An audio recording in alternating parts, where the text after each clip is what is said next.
السلام علیکم ورحمۃ اللہ وبرکاتہ. انا معکم محمد عبداللہ المشمر المدرس باکادمیۃ آس بلاہور. کیف حالکم جمیعا؟ ارجو ان تکونوا بخیر وصحۃ وسلامہ. امید ہے کہ آپ سب خیر و عافیت سے ہوں گے. آج کا ہمارا سبق الدرس التاسع والعشرون 29واں سبق ہے. آج کے سبق میں عربی گرامر کی بنیاد اور جو اس کا بنیادی ڈھانچہ ہے اس کے بارے میں ہم کچھ چیزیں سمجھیں گے، اس لیے انتہائی توجہ اور غور سے اسے سمجھنے کی کوشش کیجیے. تو سبق میں جانے سے پہلے ایک عام بات جو تقریباً ہر شخص کے ذہن میں ہوتی ہے وہ میں آپ سے شیئر کرنا چاہتا ہوں کہ کوئی بھی زبان سیکھنے کے لیے، کسی بھی زبان کے اندر مہارت حاصل کرنے کے لیے، اگر اس کا بنیادی سٹرکچر اور اس کی عمارت آپ کے سامنے نہیں ہے تو پھر آپ کبھی بھی اس زبان کی گہرائی تک نہیں جا سکتے. تو آئیے سب سے پہلے آج کے سبق میں کلام عرب، جتنا بھی کلام عرب ہے، آپ عربی کی جو بھی عبارت بولیں گے، آپ کی زبان سے کوئی بھی لفظ نکلے گا وہ ان تین حال سے خالی نہیں ہوتا. کلام عرب، آپ نے کہا مسمکا، آپ نے کہا مروحتن، آپ نے کہا عندی، آپ نے کوئی بھی زبان سے لفظ بولا وہ ان تین قسموں سے باہر نہیں ہو سکتا. نمبر ایک، یا تو وہ اسم ہوگا، یا وہ فعل ہوگا، یا وہ حرف ہوگا. تو گویا کہ خلاصہ یہ نکلا کہ زبان عربی میں کوئی لفظ بھی ان تین سے باہر نہیں ہو سکتا. تو آئیے سب سے پہلے ان کی تعریف سمجھ لیں. اسم کہتے ہیں نام کو. کسی بھی چیز کے، کائنات میں کتنی چیزیں ہیں ان سب چیزوں کے نام کو اسم کہا جاتا ہے. اور فعل کسی کام کو کہتے ہیں. مثال کے طور پر ہماری زندگی میں بے شمار کام ہیں. مثلا لکھنا ایک کام ہے، پڑھنا ایک کام ہے، پڑھانا ایک کام ہے، سننا ایک کام ہے، اور کتنے سارے ہماری زندگی میں کام ہوتے ہیں، انہیں فعل کہتے ہیں. اور حرف ایک مختصر ترین لفظ ہوتا ہے جس کا معنی ہی انسان کو سرے سے سمجھ نہیں آتا. تو کوئی بھی آپ کے سامنے عربی عبارت آئے تو یا تو وہ اسم ہوگی، یا فعل ہوگی، یا وہ حرف ہوگی. اس کو آسان طریقے سے سمجھنے کے لیے خلاصہ عرض کرتا ہوں کہ جو لفظ آپ کے سامنے آیا، اگر سرے سے اس کا معنی ہی آپ کو سمجھ نہیں آیا تو وہ یہ تیسری قسم ہے، حرف. اگر ایک لفظ کا، ایک چیز سامنے آئی، آپ کے 2-3 حرف سامنے آ گئے، اس کا معنی ہی سمجھ نہیں آیا تو وہ حرف ہے. دیکھیں، فی کا معنی ہوتا ہے میں. اب انسان سارا دن میں کرتا رہے تو کچھ پلے اس کے نہیں پڑے گا، کچھ اسے سمجھ نہیں آئے گی. عن کا مطلب ہوتا ہے سے. عن سے تو کچھ سمجھ نہیں آتا. اور الا کا مطلب ہوتا ہے تک یا طرف. تک یا طرف. تو اگر سارا دن بھی الا انسان بولتا رہے تو اسے کچھ بھی سمجھ نہیں آئے گا. فعل تک جانے سے پہلے ذہن میں رکھیں کہ ہمارے ہاں یا عام طور پر زمانے 3 ہوتے ہیں. ایک ماضی، نمبر 2 حال، نمبر 3 مستقبل. جو ہمارا زمانہ گزر چکا ہے، جو ہماری عمر گزر چکی ہے، وہ ماضی ہو گیا. کل کے دن جس میں ہم تھے تو وہ ماضی ہو گیا. جس میں اس وقت ہم چل رہے ہیں، پڑھ رہے ہیں، میں پڑھا رہا ہوں، آپ سن رہے ہیں، یہ حال کہلاتا ہے.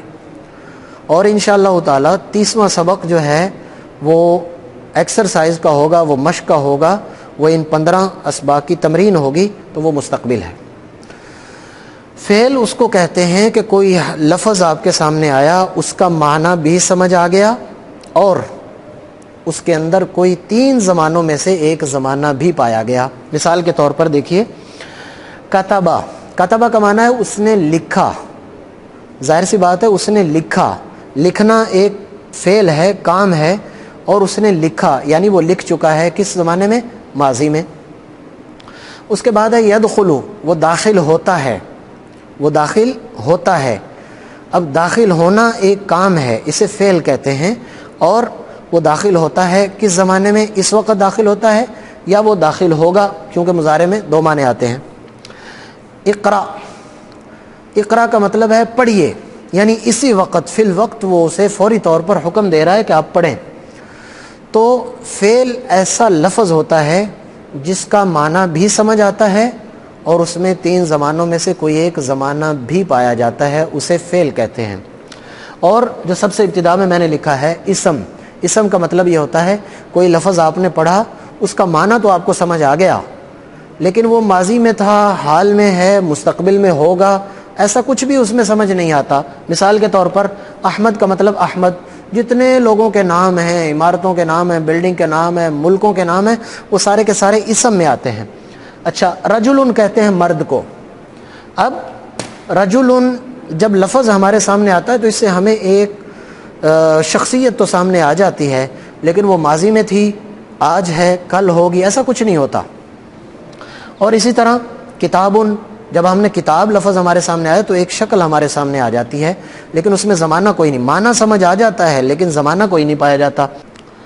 آگے ہے مسجد، مسجد جب ہم لفظ بولتے ہیں تو ہمارے ذہن میں ایک مسجد کا خاکہ آ جاتا ہے، اور مسجد کا خاکہ آنے کے بعد ہم اس کی شکل ہمارے ذہن میں آ جاتی، لیکن کوئی زمانہ اس میں نہیں پایا جاتا۔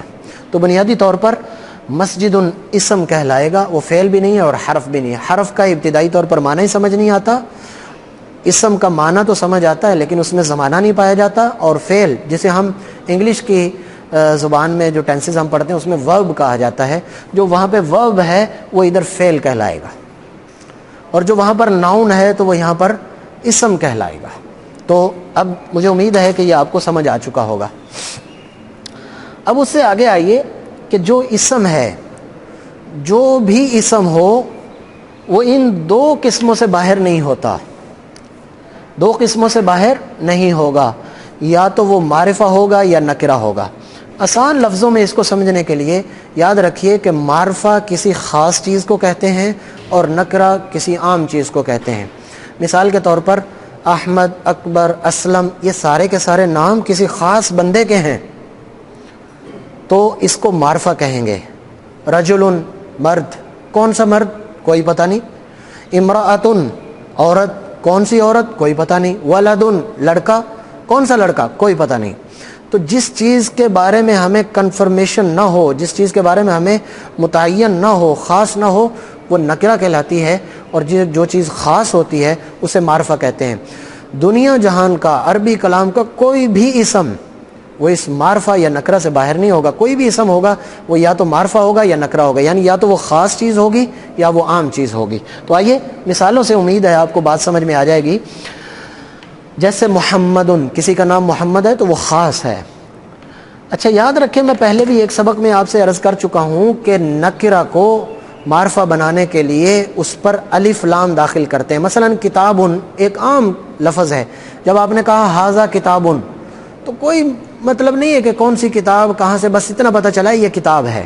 لیکن جب آپ کہتے ہیں ھذا الکتاب، الف لام کتاب پر داخل کر دیا تو اب یہ خاص ہو گئی۔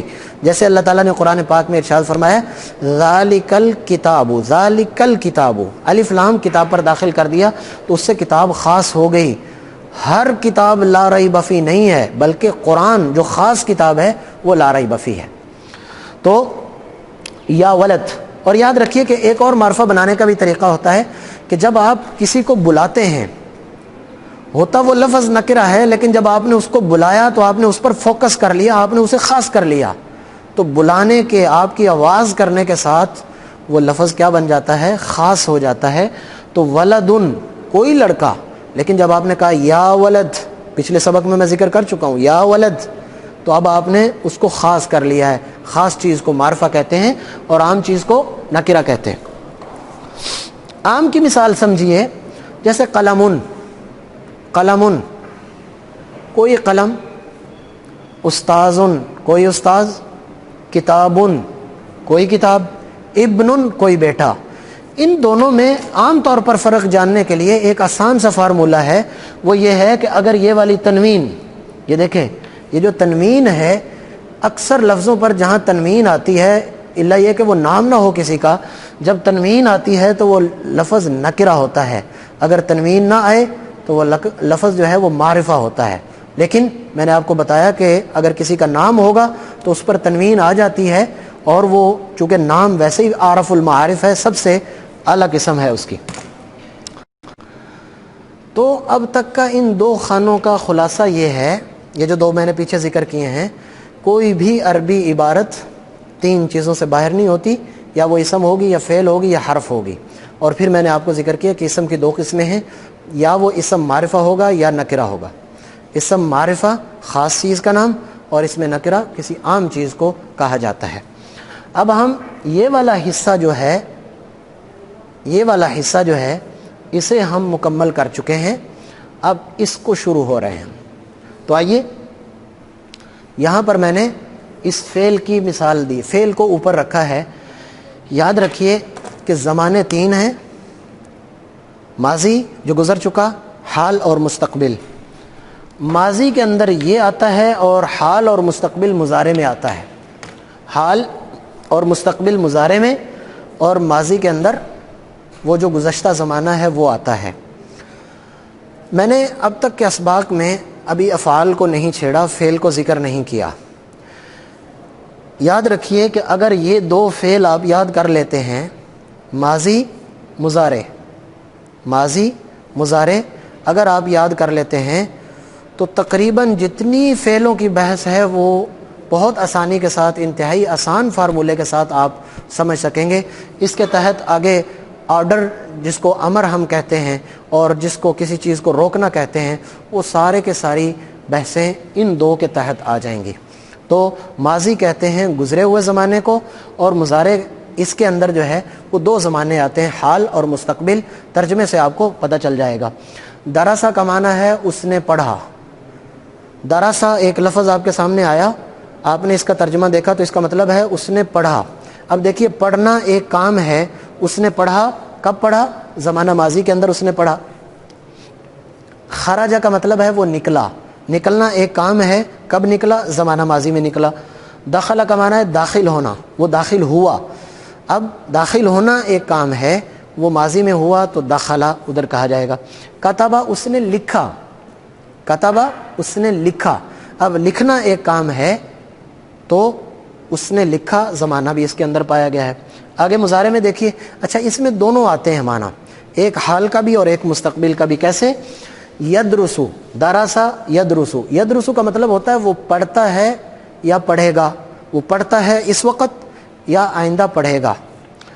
یخرجو، وہ نکلتا ہے یا نکلے گا۔ یدخلو، وہ داخل ہوتا ہے یا داخل ہوگا۔ یکتبو، وہ لکھتا ہے یا لکھے گا۔ لکھنا ایک عمل ہے، کام ہے، اور اس میں زمانہ بھی پایا جائے تو فعل۔ اگر ایک لفظ کا معنی سمجھ آ جائے لیکن زمانہ نہ ہو تو اسم۔ اگر سے لفظ کا معنی ہی سمجھ نہ آئے تو وہ حرف کہلاتا ہے۔ پورا کلام عرب ان تین قسموں سے باہر نہیں ہو سکتا، اس لیے اس بات کا بہت زیادہ خیال رکھیں۔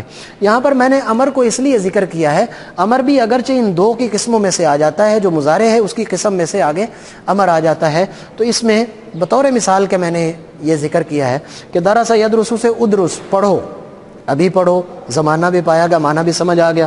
اخرج، نکلو، ابھی نکلو، تو زمانہ بھی پایا گیا، معنی بھی سمجھ آ گیا۔ ادخل، داخل ہو جاؤ۔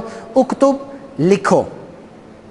تو یہ وہ الفاظ ہیں جو ماضی، مضارع اور امر کے میں نے تقریباً جو فعل کی بحث ہے وہ اس انداز سے آتی ہے۔ اگر کسی باب کو آپ اس طریقے سے یاد کر لیتے ہیں، درس یدرسو، خرج یخرجو، تو آگے جتنی اس کی بحث ہے وہ انتہائی آسان فارمولوں کے ساتھ انشاءاللہ تعالی ہم اس کو ذکر کر دیں گے۔ میں ابھی آپ کو ایک مثال دیتا ہوں اور اس کے اوپر تطبیق دیتے ہیں، جیسے الحمدللہ رب العالمین۔ الحمد، میں نے پورا ایک لفظ بولا ہے، پوری ایک آیت بولی ہے الحمدللہ رب العالمین۔ تو اگر مجھے کوئی پوچھتا ہے الحمد، تو حمد کا معنی ہوتا ہے تعریف، زمانہ تو کوئی نہیں پایا گیا، لہٰذا میں کہوں گا اسم ہے۔ معنی تو سمجھ آ گیا لیکن زمانہ کوئی نہیں۔ حمد مطلب تعریف، تو میں کہوں گا الحمد اسم ہے. للہ لام اس میں کے لیے معنی ہی سمجھ میں نہیں آ رہا تو حرف. اور اللہ لفظ اللہ جلالہ تو یہ اللہ کی ذات کا نام ہے لیکن زمانہ کوئی نہیں ہے, لہذا اس کو اسم کہیں گے. رب پالنے والے کو کہتے ہیں, پالنے والے کو کب؟ ماضی میں, حال میں, مستقبل میں کوئی تذکرہ نہیں ہے, پالنے والا بس, تو یہ بھی اسم ہے. عالمین عالم کی جمع ہے جس کا مطلب ہوتا ہے جہاں. تو یہ اس طریقے سے آپ اگر کوشش کریں تو پوری سورۃ فاتحہ کے اسم فعل حرف نکال کر کے تو مجھے واٹس ایپ پر بھیج دیں. انشاءاللہ تعالیٰ اس کو دیکھ کر, اس کو پڑھ کر, جو اس میں تھوڑی بہت غلطی ہوگی اس کی نشاندہی کر کے ہم آپ کو واپس بھیج دیں گے. تو اس طریقے پر آپ نے چلنا ہے. آخر میں 2 عبارتیں آپ کو دے رہا ہوں. اسم فعل حرف کی بحث تو آج ہم بنیادی ختم کر چکے ہیں, حرف کی پیچھے رہ گئی تھی. یاد رکھیے کہ حروف کی بحث انتہائی مختصر ہے. حروف جارہ ہیں اور اسی طرح حروف مشبہ بالفعل ہیں, تو یہ انتہائی مختصر ہے. اس میں زیادہ لمبی طوالت میں جانے کی ضرورت نہیں ہے. یہ کسی لفظ کو 2 جملوں کو آپس میں جوڑنے کے لیے, 2 لفظوں کو آپس میں جوڑنے کے لیے اکثر طور پر حروف کا استعمال ہوتا ہے. آج کے اس سبق میں, یہ تو سارا گرامر سے متعلق سبق تھا, آج کے اس سبق میں 2 آپ کو تمرین اور مشق کے لیے 2 لفظ دے رہا ہوں. کم طالباً, یاد رکھیے کہ کم کا مطلب ہوتا ہے کتنا یا کتنے. کم طالباً فی صفک, صف کہتے ہیں کلاس کو, کہ آپ کی کلاس میں کتنے اسٹوڈنٹ ہیں, کتنے لوگ ہیں, کتنے طالب علم ہیں. تو آپ اس کم کے بعد کوئی بھی چیز لگائیں گے اس پر 2 زبریں آئیں گی. مثال کے طور پر آپ پوچھتے ہیں کم مروحتن فی ہذہ الغرفہ, کم مروحتن فی ہذہ الغرفہ, اس کمرے میں کتنے پنکھے ہیں. اور کم مصباحن فی ہذہ الغرفہ, کم مسجدن فی ہذہ القریہ, قریہ کہتے ہیں بستی کو, تو کتنی مسجدیں ہیں. تو اس طریقے پر کوشش کریں کہ 10 جملے ایسے بنائیں جن کے اوپر آپ کم داخل کر کے کسی سے سوال کر رہے ہوں. مثال کے طور پر آپ یہ بھی پوچھ سکتے ہیں کم قلما عندک, آپ کے پاس کتنے قلم ہیں. کم فلوسا عندک, آپ کے پاس کتنے پیسے ہیں. کم کراستا عندک, کم کتابا عندک. تو 5-6 تو میں نے بھی بنا دیے ہیں, کوشش کریں کہ ان کو 10 مکمل کر لیں. اور دوسری عبارت ہے حل عندک, کسی سے کوئی چیز پوچھنی ہو, معلوم کرنی ہو کہ بھئی آپ کے پاس یہ ہے, تو آپ اس کے لیے عربی عبارت استعمال کریں گے حل عندک. حل عندک, حل عندک قلم, کہ آپ کے پاس قلم ہے. عمومی طور پر ہمیں کلاس میں ایسے ماحول میں کسی سے کوئی چیز مانگنی ہوتی ہے. حل عندک قلم, کہ آپ کے پاس قلم ہے. حل عندک کتاب, کہ آپ کے پاس کتاب ہے. حل عندک کراست, کہ آپ کے پاس کاپی ہے. حل عندک دفتر, حل عندک فلوس, حل عندک ساعۃ. تو یہ بھی کرتے کرتے اس کے بھی کوشش کریں 10, اور حل عندک والی تعبیر کے بھی 10 جملے بنائیں. اسی طرح سے چھوٹے چھوٹے جملوں سے آگے ہم بڑھتے چلے جائیں گے انشاءاللہ تعالی, اور آہستہ آہستہ آپ کو عربی کی سمجھ بوجھ آنا شروع ہو جائے گی. تو اگلا سبق چونکہ 30واں سبق ہے, اور میں نے آپ سے وعدہ کیا تھا کہ ہر 14 سبق کے بعد جو 15واں سبق ہوگا وہ پچھلے 14 سبق کی مشق ہوگی, اور وہ ان کا ٹیسٹ ہوگا, امتحان ہوگا. انشاءاللہ تعالی 3 دن کے وقفے کے ساتھ وہ 30واں سبق جو ہے وہ ہم اپلوڈ کریں گے, اور اس کو آپ حل کر کے پھر انشاءاللہ تعالی ہمیں بھیج دیں گے. اگلے سبق کے تک کے لیے ہمیں اجازت دیجیے. اپنا بہت زیادہ خیال رکھیے. اللہ حافظ. السلام علیکم ورحمۃ اللہ وبرکاتہ.